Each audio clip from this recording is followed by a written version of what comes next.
All right, it's there. All right, good morning, everybody. How's everyone doing? Happy Tuesday. Tuesday, guys. I'm feeling good. I got my new shirt in today, and I was like, damn, I'm definitely gonna be sporting it today to the gym. You guys will see it later. It's really nice. All right, guys. So, um, good morning. That energy was a little low, huh? Good morning. Good morning, everybody. How's everyone doing today?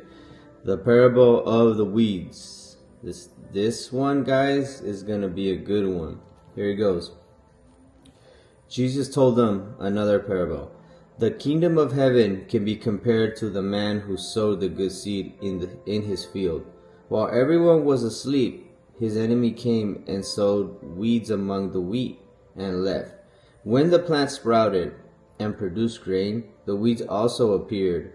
Then the servants of the owner came to him and said, Sir, was it not good seed that you sowed in the field? Where did the weeds come from? He answered them, This is the work of the enemy. They asked, Do you want us to go and pull the weeds? He told them, No. When we pull the weeds, we might uproot the wheat within. Let them grow together until harvest. At the harvest time, I will say to the workers, Pull up the weeds first, tie them in bundles, and burn them. Then gather the wheat into my barn.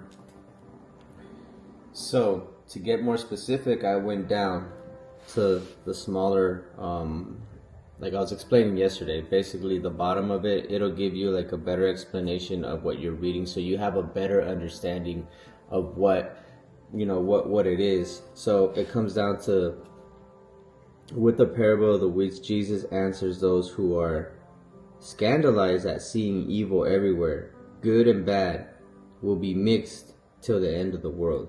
Good and evil will always be found together in persons and situations. God respects people.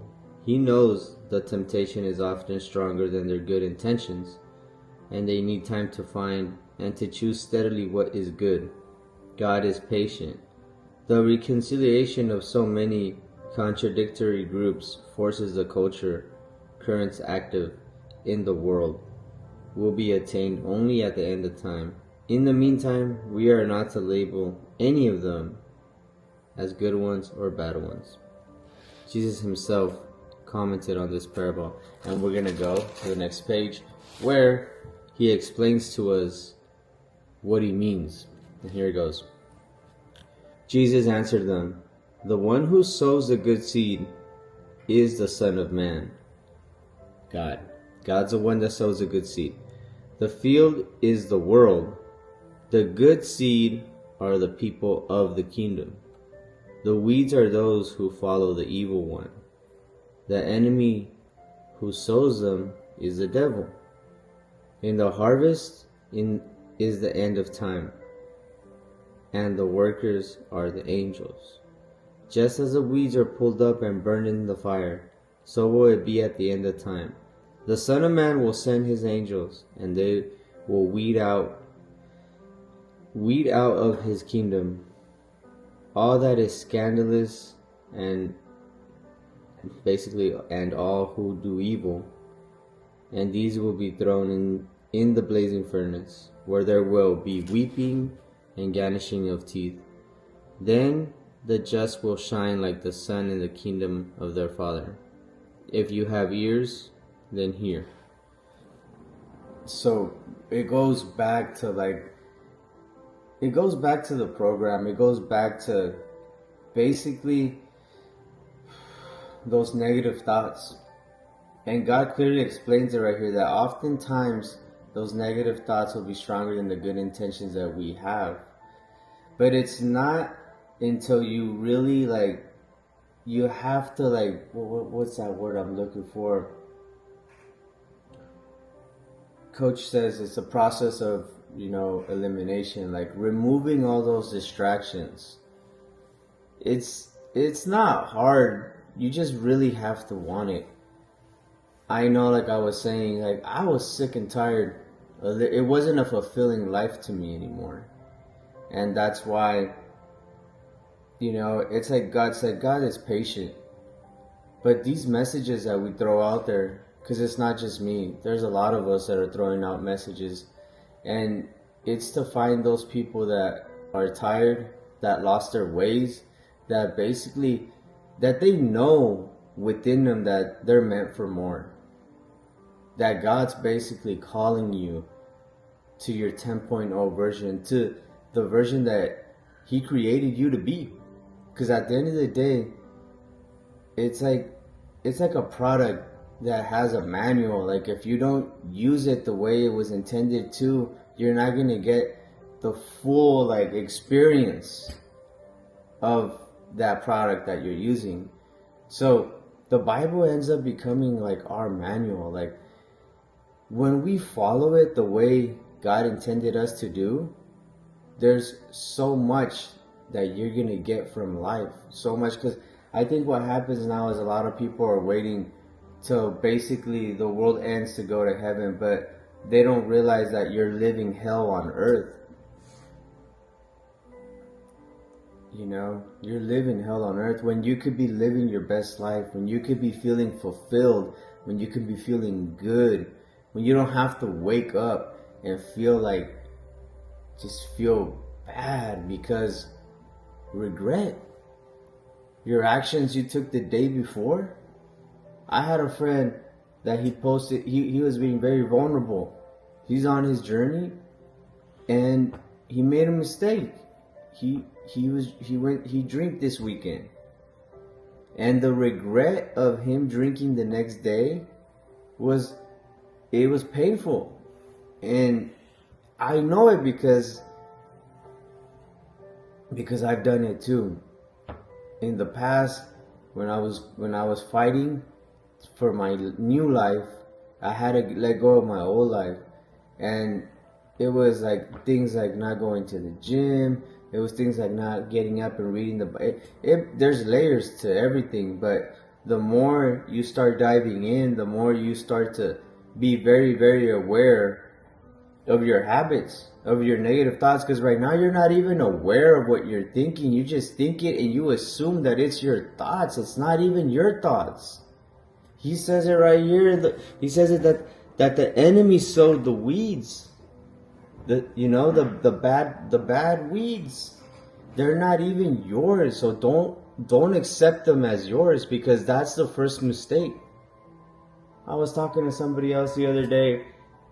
He's a spiritual person or Christian, well, therefore, not a lot of knowledge as far as like how he uses his words. When you realize that the way you use your words is the way you create your own world.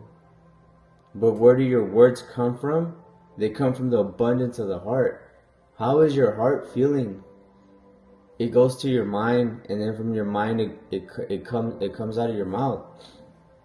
And this person was saying, I have thoughts of putting paper bags over my wife's face and wrapping her up sometimes and kicking her and this and that. And I'm listening to him and I'm just like, what the fuck? And he's like, yeah, but that's normal. Those are the thoughts that, we have those thoughts. And I was thinking inside myself, I was like, wow, like, that is not normal. It is not normal to label those thoughts normal, because then it becomes part of your identity. You see, God invites us to a new life, to letting go of the bad, and obviously invites us to pull out the weeds. It's our job every day to pull out the weeds. The weeds are not intended to go to the barn. They're intended to be pulled out and burned in the fire. Those negative thoughts that you have circulating in your mind, they're not your thoughts. And sometimes all you gotta do is sit tight and resist. Just like Jesus did. You see, Jesus came to be the example for us. There's just so much, but you're not aware of it because you choose to not accept the message. once you start accepting the message, and I wrote this yesterday. I was reading last night before I was going to sleep. And it was just so much good stuff. And I was like, you know what? I'm going to write this down because I need it for me, but also because I want to share it with you guys. And I'm going to go through it real quick. Okay. There's just so much good stuff here. Alright, so I'm just gonna read it. I'm not even gonna. God intended for me to write it this way, and I'm just gonna read through it. I'm not gonna try to think as much. The return of Christ is an experience you have when He saves you, when you are aware. I used to say, and this is true. I used to say this. I wish I would have lived when Jesus did, when I was unaware. But tonight, I had a revelation. Jesus has already came back in us. If you choose to accept Him, not simply by saying, "Oh, I accept God in my life," but by living His Word. See, for the Word is God, and God is the Word. The best way to hear is to listen, and the best way to listen is to preach to the world. So, don't be shy to talk about God. You know, in the beginning, my insecurity did not let me get behind the camera, and it was holding me back from my purpose. You see, just because I have this lazy eye or the insecurity of what I grew up with and everything I grew up with, I honestly was letting it get in the way of my true identity of who I really am in Christ. You know the amount of people I can help by being myself, by not pretending to be somebody else, but to be myself in Christ, my true identity. Alright, let me continue with where I was going. Okay, for the Word. Okay, so the only way, this is really good. You guys have to really think about this. For the Word is God, and God is the Word. The best way to hear is to listen to it, and the best way to listen to it is by preaching it to the world. And then this one's good. This says, Jesus said, "For me and the Father are one." The acceptance of accepting salvation was the first revelation through the ear. You're either accepting it right now or you're rejecting it. It's one of the two. You can't. You're either all the way out or you're all the way in. There was a lot of things that I've heard over time, and I didn't understand it. You know, I thought that I could be with one foot in the front and one foot in the back. But in His Word, He clearly says it. Either you're going to be cold or hot. Or because you can't be in the middle or I'll spit you out. So what He's trying to say is you either got to decide, are you all in or you're all out? Are you with me or are you not with me? You either accept it or reject it. It's up to you. The living Word. Okay. Okay.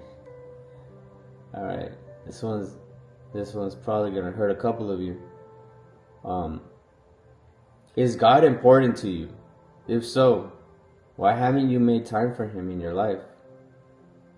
You know, if a lot of people talk about God, a lot of religious or people, they'll talk about God, they'll talk about, basically the rituals of the church and all that. They'll go through all the steps in the process, but they won't accept them in their lives. to live a godly way. And I think that's like that there is a problem there. Because how many of us, and I was one of them, I was exposed to the church. I would go to the church and I never felt good when I went. I always felt out of place. I always saw like, I don't know, I was a little judgy at the time, but I didn't have a good experience. I never felt like the presence. I never felt it because I wasn't taught to. The church, it has a great message. Don't get me wrong. Like the message is good. You go and it's nothing against it, but the issue is that they don't teach you how to like, I don't know. At least where I went, I wasn't taught. It was just kind of like that. Every Sunday go, and that's pretty much it. You're set for the week. But they didn't teach me how to live it, because if they did, my parents would have done it. My family would have done it. But they never did. They just read the word, but they don't teach you how to live it. They don't teach you about vices. They don't teach you about, the weeds. What are the weeds in your life? They don't teach. I mean, I don't feel like I ever learned that, and I might have just been in the wrong place. But the only thing I like to say, guys, is that don't worry. This is the beginning. The fact that you're listening, that's already changing your mindset. The fact that you're taking the time to listen to these videos, you're already accepting him in some sort of way. At some level, you're already accepting it. If you've been this far into the video, you're at some level, you're like, I'm bringing awareness to you. And all you really have to do is kind of pick it up from there. Don't be afraid to reach out. I'm not an expert. In any way, I'm not an expert. I just follow orders. I obey. This is what was put on my desk, and this is my to-do list. But all I'm saying is that it's important to learn who Jesus Christ was. If you don't know who he was, don't judge him. Like, get to know him. One of the things that God told me was to start. He was like, open up your Bible, Miguel, and start with Matthew. Go through the gospel and find out who I am. Because when you find out who I am, you're gonna know more about your identity of who you are meant to be. And I think that's like one of the strongest messages, is that community has a lot to do with it. Like that you surround yourself around enough positive people, and it's just godly people that are really like seeking the truth. Because one thing I've always said is that the truth is gonna set you free, guys. The truth is gonna give you God's power. I'm telling you, like, I wouldn't have been able to be here if it wasn't for him. There's been so much things in my life where I shouldn't even be here. I was talking the other day, because I pass by the street every so often. I was shot at by my own neighbor when I was a kid. My mom was in church all the time and working. My dad was with his moza. He had a different girl. And I was roaming the streets as a little wannabe gangbanger. Because at the end of the day, I realized that's not even good. Like, it's not, guys. Like, I don't know if you're my age and you're still on it, guys. Like, that's, we haven't learned. There's been so much things that's happened to us. God has talked to us in so many ways. And we've chosen the weeds over the good seed. All I'm saying, guys, is tap in, find some sort of support, get yourself a community that is interested in learning more about God. Because all this material stuff and all these goals mean nothing without God. You have to have God in your life if you want to be truly fulfilled. He says that he's the water that takes your thirst away. Anyways, guys, I feel really good. Believe me, I didn't wake up feeling good. I was so sore. Um, and I was thinking about it. Oh, but then I was like, last night, I was like, no, God, you gave me a message last night, and I must deliver it. But now that I did, I feel good. I feel like I won the morning already. Now from here, it's only blessings. So remember, guys, the way you use your words is going to determine how you create your world. So let's continue to, and how we say, let's continue to progress. Let's continue to move forward. Let's continue to grow together. Anyways, guys, happy Tuesday. And God bless you all.